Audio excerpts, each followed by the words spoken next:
الله وملائكته يصلون على النبي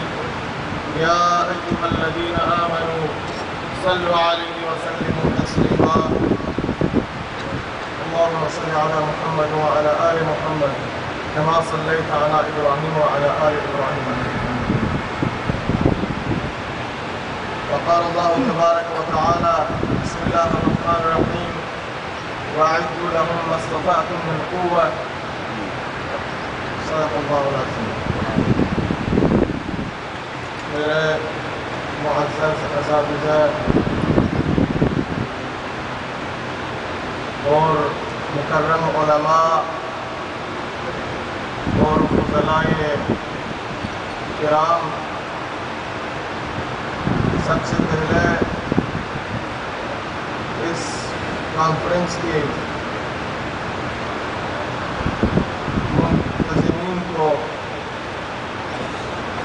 ہم مبارکباد پیش کرتے ہیں اور امید رکھتے ہیں کہ اللہ تبارک و تعالی اس عظیم اجتماع کو نہ صرف جامعہ اشرفیہ اور لاہور والوں کے لیے بلکہ سب دینی مدارس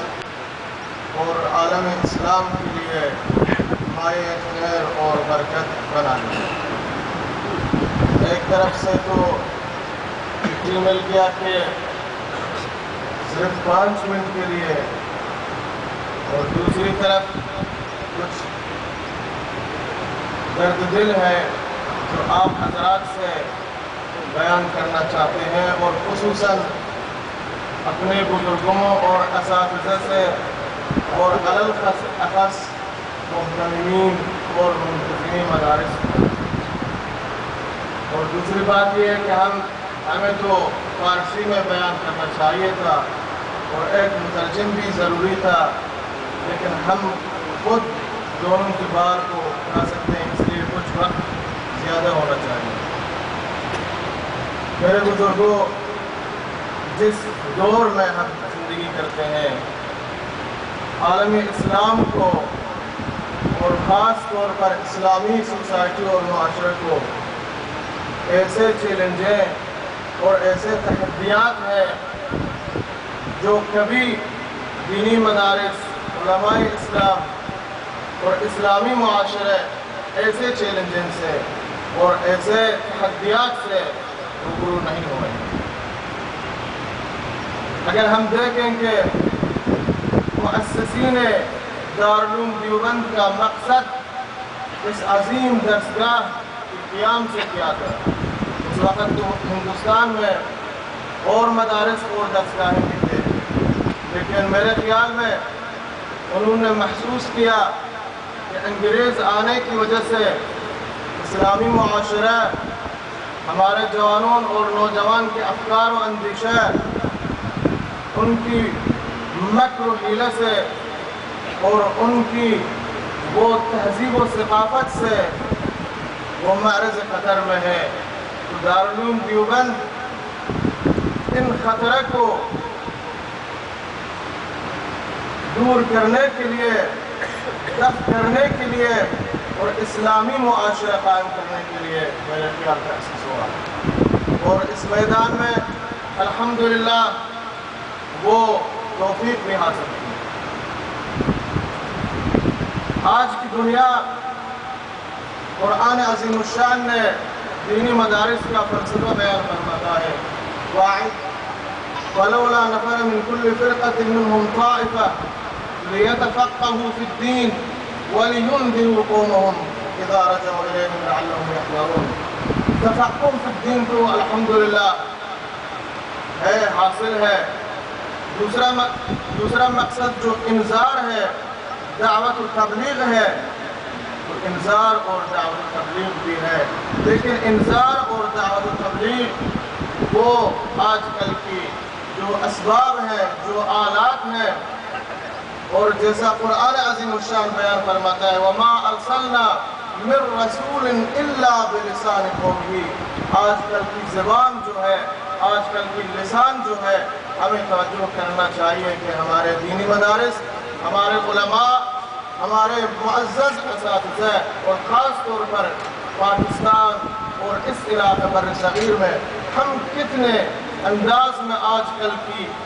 لسان کے ساتھ ہم آشنا ہیں، اور کتنے انداز میں ہم آج کل کی جو نئے ایجادات ہیں، جو نئے اسباب وسائل ہیں، ان کو طریق دعوت میں لانے کے لیے ہم کتنے ان سے استفادہ اٹھاتے ہیں۔ آج کل وہ دنیا کا قدرت ایٹم نہیں ہے،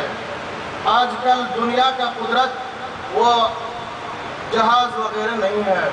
آج کل دنیا کی قدرت جس کے ہاتھ میں ہو، وہ صحافت جس کے ہاتھ میں ہو، وہ میڈیا جس کے ہاتھ میں ہو، اور اخبار وغیرہ ویب سائٹ جس کے ہاتھ میں ہو، انٹرنیٹ جس کے ہاتھ میں ہو، وہ سارے دنیا کو فتح کرتا ہے۔ امریکہ کو دیکھیں، یورپ کو دیکھیں، وہ اسلامی ممالک میں یکتازی کرتے ہیں، وہ ایٹم کی قدرت سے نہیں، وہ میڈیا کی قدرت سے، وہ اخباروں کی قدرت سے، وہ اپنے سیٹلائٹوں کی قدرت سے، اور وہ القنوات الفضائیہ کی قدرت سے۔ میرے معزز بھائیوں، ہم دیکھیں یہ تو سارے وسیلے ہیں، ان کی نفس امور میں کچھ خرابی نہیں ہے۔ دیکھیں ہم کتنے ہمارے اسلامی معاشرے خاص طور پر ان اسباب اور وسائل سے کتنے فیصد صحیح طور پر ہم استفادہ کر سکتے ہیں۔ آج کل الحمدللہ عرب ممالک میں تو وہ بہت آگے ہوئے ہیں ہم سے، وہ اسلامی صحافت، اسلامی میڈیا اور اسلامی ویب سائٹوں اور اسلامی انٹرنیٹ کے میدان میں وہ بہت آگے بڑھ رہے ہیں۔ تو ہمیں یہ چاہیے کہ جیسے دارالعلوم دیوبند الحمدللہ وہ اپنے مقصد، جس مقصد کے لیے وہ تاسیس ہوا، اس نے مرد میدان تیار کیا، اس نے تقویٰ کے میدان میں، فقہ کے میدان میں، حدیث کے میدان میں بہت آگے بڑھا۔ تو ہماری خواہش یہ ہے کہ ہمارے وفاق المدارس العربیہ پاکستان اور ہمارے شیوخ حدیث اور ہمارے مفتیان حضرات اور ہمارے اساتذہ بزرگوار ایسا پروگرام بنائیں تو وہ اسلامی صحافت کے میدان میں، اسلامی ثقافت کے میدان میں اور اسلامی انٹرنیٹ کے میدان میں، اسلامی ویب سائٹوں کے میدان میں اور اسلامی اخباروں اور ان وسائل کے میدان میں وہ بھی سارے عالم کو فتح کریں انشاءاللہ۔ اب ہم دیکھیں گے پاکستان میں ایک روزنامہ ہے، روزنامہ اسلام، اتنا الحمدللہ وہ ضرب مومن یا اور ایسے وہ اسلامی صحافت کے میدان میں موفق ہے، لیکن یہ تو صرف کافی نہیں ہے، ہمیں کئی روزنامے جو اسلام کے نہج پر وہ کام کریں۔ آج کل ہم تو ایک طرف سے دکھ میں ہیں اور درد میں ہیں کہ یہ جو افلام ہے، یہ جو سیٹلائٹ ہے، یہ جو انٹرنیٹ ہے، یہ جو نئے وسائل ہیں، ہمارے نوجوانوں کی افکار پر بمباری کر رہے ہیں، ان کے افکار کو اور ان کے اندیشے کو خراب کرتے ہیں۔ ہم تو نہیں، ہمارا قدرت میں نہیں کہ ہم آج کل ٹی وی کو لوگوں کے گھروں سے نکال کر وہ شاہراہوں پر پھینک دیں۔ ہمیں نعم البدل، ہم اسلامی افلام کو، ہم اسلامی انٹرنیٹ کو، ہم اسلامی وہ ویب سائٹوں کو فعال کر لیں، اس کی طرف توجہ دیں دینی مدارس میں اور اسلامی مراکز میں، تاکہ ہم اپنے نوجوانوں کے ساتھ، ہم اپنے گھرانوں میں، ہم اپنے سوسائٹی میں ان کو پیش کرنے۔ بھائی آپ یہ غلط فلمیں نہ دیکھیں، آپ یہ غلط انٹرنیٹ سے استفادہ نہ کر لیں، یہ ہمارے اسلامی فلم ہے، یہ درس حدیث کا فلم ہے، یہ تفسیر قرآن کا فلم ہے، اور یہ انٹرنیٹ کا وہ اسلامی مباحث سے آپ ان سے استفادہ کر لیں۔ میرے محترم دوستو، میں گزشتہ سال یہاں آیا تھا، پشاور سے لے کر کراچی تک بہت تلاش کیا کہ ہمارے بزرگوں کا ایک درس حدیث، ایک درس قرآن، کم از کم ایک فلم کوئی ہمیں مل جائے، ہم ایران میں لے جائیں، وہاں ہدیہ کے طور پر اپنے علماء کے لیے، اپنے طلاب کے لیے، اپنے بھائی مسلمانوں کے لیے، لیکن مال اسف ہمیں نہیں مل سکا۔ تو یہ کیوں ایسا ہے؟ ہم نے تجربہ کیا ایران میں، الحمدللہ وہاں جمعہ کے دن کی وہ جو بیان ہوتا ہے، وہاں درس حدیث کی بیان اور اسلامی بیانیں جو ہے وہ فلم کی صورت میں پیش کرتے ہیں ہم، اور یہ فلم تاجکستان میں جاتے ہیں، افغانستان میں جاتے ہیں اور ایران میں اور ممالک میں، اور ہمارے نوجوان، ہمارے معاشرے، ہمارے گھرانے ان سے بہت استفادہ، صحیح استفادہ کرتے ہیں۔ تو ہمارے خواہش یہ ہے کہ انشاءاللہ جامعہ اشرفیہ کی منتظمین اور اس اجلاس کی جو محتممین ہیں، وہ ان تجاویز کو انشاءاللہ وفاق المدارس العربیہ پاکستان کی اور علماء کی سامنے وہ پیش کر لیں اور کوئی نئے فکر نئے کام اس بارے میں ہو جائے، ورنہ ہم قافلے سے الگ ہو جاتے ہیں۔ اور دوسرا بات یہ ہے کہ میرے خیال میں جو ہم دیکھتے ہیں پاکستان کے اندر ہمارے مہتمین اور منتظمین حضرات اپنی فعالیت اور تلاش کو مدرسے کی چار دیواری کے اندر محدود کیا ہے۔ بھائی مدرسے کا سب سے بڑا وظیفہ وہ طلاب کا علم و تعلم ہے، لیکن مدرسے کا وظیفہ بازاروں میں بھی ہے، مدرسہ بازار کی مسئول بھی ہے، مدرسہ عوام کی مسئول بھی ہے، مدرسہ کالجوں کی مسئول بھی ہے، مدرسہ یونیورسٹیوں کی مسئول بھی ہے، مدرسہ خواتین کا مسئول بھی ہے۔ تو ہمیں چاہیے کہ اپنے دائرے عمل کو کالجوں تک پہنچائے، یونیورسٹیوں تک پہنچائے، عوام تک پہنچائے، کیونکہ دشمن کا مقصد یہ ہے کہ بڑی دیوار مدرسے کے درمیان، علماء کے درمیان اور عوام کے درمیان، کالج والوں کے درمیان، یونیورسٹیوں کے درمیان قائم کر دے اور آئندہ ایک بڑا دیوار ہو جائے جو عوام الگ ہو جائے، امت اسلامی الگ ہو جائے، علماء الگ ہو جائے، مدارس الگ ہو جائے۔ تو ہماری خواہش اور درخواست یہ ہے کہ اس کے بارے میں کوئی نیا سوچ، نیا فکر ہو جائے کہ ہمارے علماء اپنے دائرے عمل کو صرف مدارس کے اندر محدود نہ رکھیں۔ جیسے ہمارے تبلیغی بھائی الحمدللہ وہ عوام کے اندر کام کرتے ہیں، کالجوں کے اندر کام کرتے ہیں، ہر جگہ میں کام کرتے ہیں۔ جیسا ہمارے رسول اکرم صلی اللہ علیہ وسلم مسجد النبوی میں تشریف لے آتے تھے اور خبرگیری کرتے تھے طلاب سے، تو اسی طرح بازار میں بھی تشریف لے جاتے تھے، بازار والوں سے خبرگیری کرتے تھے، ان کو احکام سکھاتے تھے اور مسجد النبی سے باہر بھی تشریف لے جاتے تھے۔ ہمیں امید ہے کہ اللہ تبارک و تعالی ہمارے بزرگوں کو، ہمارے مدارس کو، ہمارے علماء کرام کو یہ توفیق عنایت فرمائے کو وہ ایسا تجاویز پیش کر لیں کہ ہم اس میدان میں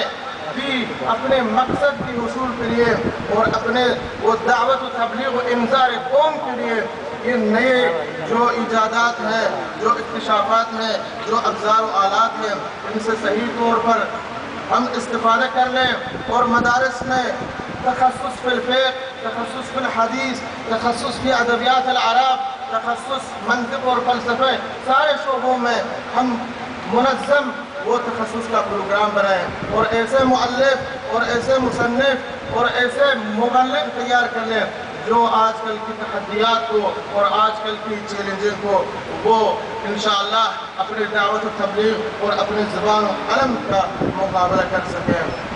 وقت تو ختم ہو گیا، ہمیں امید ہے کہ اللہ تبارک و تعالیٰ اس جلسے کے اور اس کانفرنس کی برکات سے سارے عالم اسلام کو مستفید فرمائے۔ وأقول قولي هذا والسلام علیکم ورحمۃ اللہ وبرکاتہ۔